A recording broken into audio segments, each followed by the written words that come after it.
My name is John Adams. I am the NEFD President. Thank you for the opportunity to talk to you today about the initiative to add content on death, dying and bereavements into the national curriculum. I lost my mother, her name is Maria, when I was 12 years of age. How I dealt with that loss was because of the embarrassment almost, and just not sure how to deal with it at school, was to literally just come out of school. So I had like weeks off. I'd find it easier to be on my own at home rather than being in an environment where people just have no idea what I'm going through. And that's not their fault, and I'm not a victim, which is really important to say, but things can be so much better. Growing up, arranging funerals, seeing what's in the education system, there's an opportunity to really help people. So that person, that child will know when they lose somebody, because they will, every 22 minutes in the UK, a parent will die. And that's not including siblings, uncles, aunties, grandparents, and pets. And you might have a grandparent who's like takes you in and looks after you closer than your mother or father. So obviously it's difficult to measure this, but what we do know, there's a need for it, and loss will affect us all. If you have a classroom which is empathetic and more understanding and more interested in each other, and that care level improves, you have a better classroom for education and learning. So it's about how we connect and have more of understanding, and just a general kindness level of improvement throughout the UK. I've known people that have lost friends, or a friend's wife has died, and they've actually told me that they haven't spoke to their friend about their loss. I said, well, why not? So I'm not sure what to say really. It's a bit uncomfortable, isn't it? A bit awkward for them as well.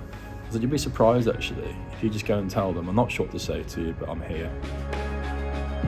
With the COVID pandemic, it's really important now we don't see that level of disconnect continue, and using FaceTime and Zoom calls and Teams meetings as our normal method of communication. Being with people is really, really important, and it all ties into that as well, that connection through our communities. What this looks like then is basically showing a classroom, and it's the latter end of primary school through to the early years of secondary school, so it ties in with sex education. So it's not discussing coffin types or hearses, it's just discussing how we're going to feel, how do people feel when they lose somebody. And the bottom line is, it's always unique, it's always individual, there isn't a set programme. And the stages of grief, I have my concerns about that, because actually we're all different, we're all unique. In October last year, I, along with the NEFD team, we released a petition, a parliamentary petition, which required 10,000 signatures to get a response from government. We have got about 11,500 signatures when that closed a few weeks ago, and we had a response from Parliament already to say there's going to be a public consultation into the national curriculum. I've had a couple of people say to me, isn't it better that parents teach this rather than the school? And I would say my response is yes, I think parents would be better positioned to teach it, but the reality is adults don't know how to communicate about this stuff.